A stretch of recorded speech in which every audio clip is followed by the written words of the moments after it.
Okay, so first off, hey Alice. I just wanted to give a shout out. I just got this new journaling Bible today, and it is gorgeous, you guys. It is so nice. I just filmed like a review video on it, so I'll have that up on my YouTube channel. But it's like this really pretty leather Bibling journal. Bibling journal? Journaling Bible, good Lord. And it is by Kristen Schmucker. I think that's how you say her last name. And she sells them on her website. So if you guys want to like see more about that, I'm going to have a video up tonight about it. Okay, so whenever I get a new Bible, I like to kind of go back through some of my old Bibles and see like which pages I marked up the most. A lot of times I stick a lot of sticky notes in Bibles because I run out of rooms. Oh my goodness, I can't talk. I run out of room in the margins, so I move all those sticky notes over into my new Bible, so that way I kind of have some of my notes. And I started going through, and I started with Proverbs 31, because you guys should see the amount of sticky notes I have in Proverbs 31. It's just insane. So I figured I would do kind of like a Periscope series on it, because if any of you guys follow me on social media, you've probably seen or noticed that in all of my bios or in all my descriptions, I mentioned that I'm trying to be a Proverbs 31 woman. So I figured this would be kind of a good series to start out with and do almost like a Bible study on. So you guys kind of get to know me and what that actually means, what I'm trying to do. And I'm kind of comfortable with Proverbs 31, so hopefully like talking about it will kind of get me a little more used to doing these like Bible studies in front of other people, because right now it's like nerve-wracking and overwhelming to try to think of ideas. So this is a good one to start with. So yeah, I'm just going to jump in.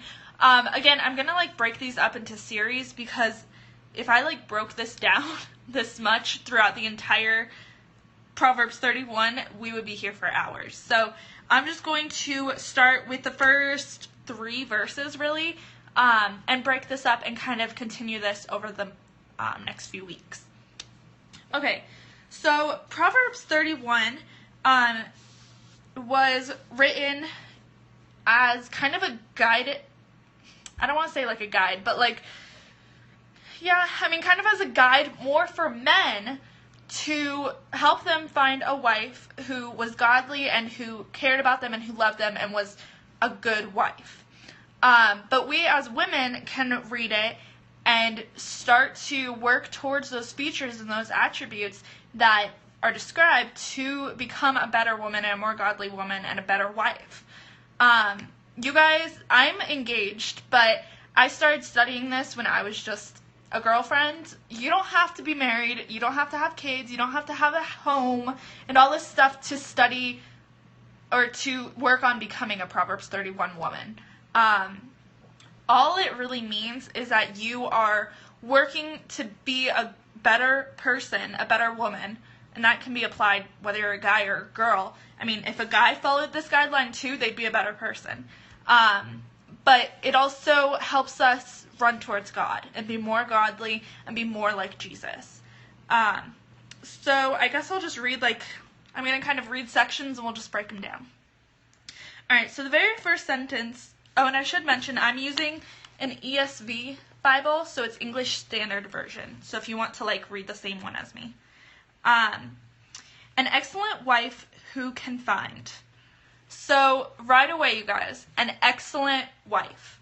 Just because you're not a wife yet doesn't mean that this doesn't apply to you. In Hebrew, the word excellent, when this was written, excellent can be kind of translated into virtuous. And it was actually a military term. So it was used in the military as a masculine noun. So it was actually a masculine word or a masculine way to describe someone. So to find an excellent wife is actually giving her some male attributes. And it was used in the military to kind of show that you weren't weak. You were strong. You were ready to fight. You were ready to stand up for what you believed in. So right away, just trying to find that excellence is tough, because I think a lot of times people hear that someone's trying to be a Proverbs 31 woman, and we picture like this little housewife in her 50s dress, cooking and cleaning at home, being a perfect housewife. But that's not what it means. Right away, it starts off with having someone who is strong and ready to fight for what she believes in. And that's excellence. So, an excellent wife who can find. And it's asking, that's kind of implying that she's rare. That attribute of excellence is not something that you'll just find. Everyone doesn't just have excellence. You have to develop it, and you have to work at it. It's a rare thing to have. And that kind of goes along with the next line. She is far more precious than jewels.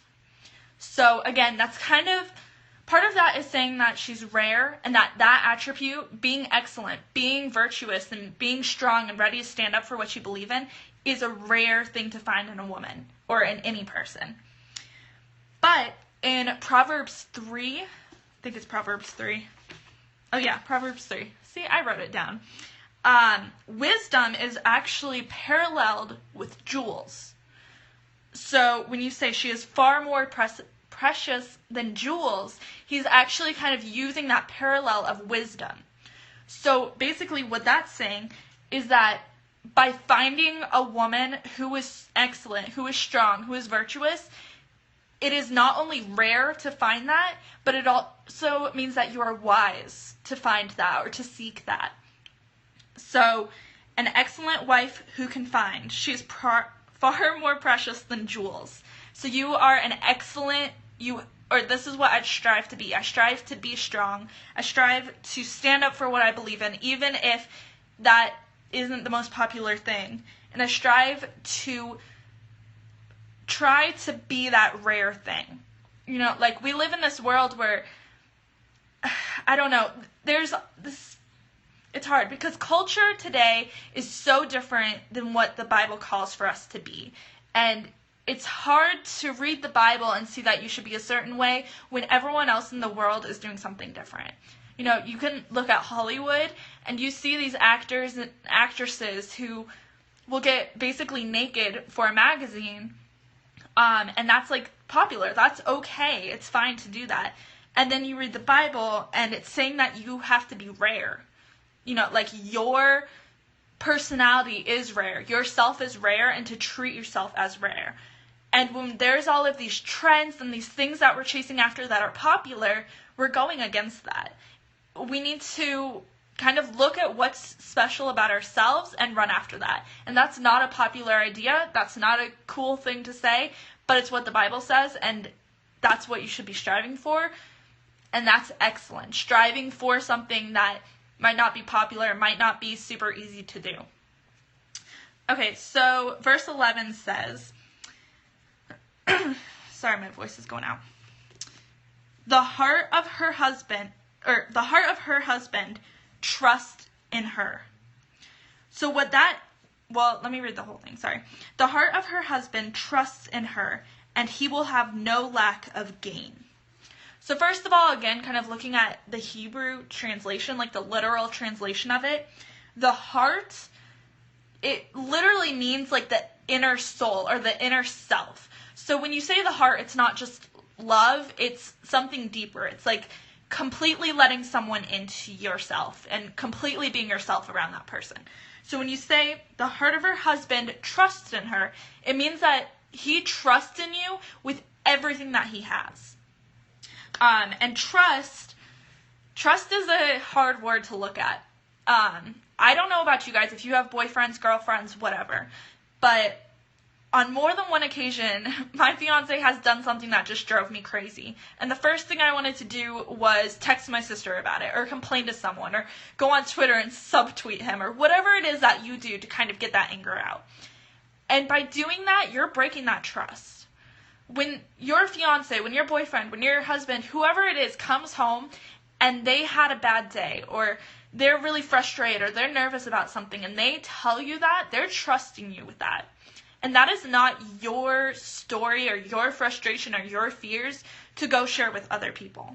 So that phrase alone really hits me, because I'm one of those people that when I'm having a hard time with something or I'm struggling, I want to talk through it. I want to share it with people. And you can't really do that in a relationship. It's like you don't want to go complain to about your spouse to other people, because that's not your place. You are supposed to love your spouse and, keep those arguments and those things in between you. Now, obviously, if you have ever been like in an abusive relationship, that is completely different, you guys. What I'm talking about is, little arguments, or he didn't do the dishes again, and calling your mom to complain about it. If it's something serious, like he comes home and he drinks too much and hits you, that is not something that's between you two. That is completely a totally different topic, but I want to make that clear because I think that's important. Okay, so the heart of her husband trusts in her. And all that means is that you are trustworthy and that you are true and you are only to him. So that deals with adultery, lying, cheating, all that stuff. You want to be trustworthy. And then when it says, he will have no lack of gain, what that means is the idea of gain is kind of like a prize or riches of some sort. So when that says he will have no lack of gain, what that means is that you are riches. You are a prize. And I don't mean that like, oh, you're a trophy wife. I mean that like he should feel lucky and he should feel like he won the lottery when he's with you, because you are rare, you are strong, you are virtuous, you are trustworthy, and you are worth more than you know. So to have a husband who understands that and who values you is just as important as you being trustworthy and as you being excellent and being a rare woman. I think we'll just do one more. So 31:12 says, she does him good and not harm all the days of her life. So that kind of relates to, marriages. Once you're married, you're married. You stay together forever. So that's kind of relating to like the bond of marriage and that promise to live together, richer or poorer, all that good stuff. But what it also means is when it says she does him good and not harm, that literally means that she is good to him and is not evil towards him. That can be any sin. That can be adultery. That can be lying. That can be cheating. That can be, any kind of emotional distress. Little things that you're throwing at him that aren't kind. That's what that means. It means be kind to each other. Like at the most basic level, it just means to be nice and love each other. Okay, so obviously that part is a little more wrapped around being in a relationship. And like I said before, being in a relationship doesn't mean that you can't strive to be a Proverbs 31 woman. There's multiple parts in this that are about working hard. There's parts about being strong. But there are parts about being a good wife and being a good mother. But I want to make it clear that as you study this, if you're not a wife or a mother yet, you can still strive for these virtues. Because if you are just dating, or maybe you're single, or maybe you have a boyfriend or a fiance, whatever it is, preparing your soul and preparing your mind to act this way, to follow God's word and what he expects of you, is just as important as actually doing it. You have to understand what he's calling you to do before you can actually act it out. So I think I'm just going to stick with those 3 for today. I did write a blog post forever ago about being a Proverbs 31 woman, and I broke down each section into like a single word. So the words for this one were virtue, faithfulness, and joyful. So if you want to read more on the blog post, you can just go to noraconrad.com and search for Proverbs 31. If you're watching the replay or if you're on YouTube, I'll link to it down below. But I think I'll do these over the next couple of weeks. Let me know if you guys like them or not, because if you hate them, I won't do them.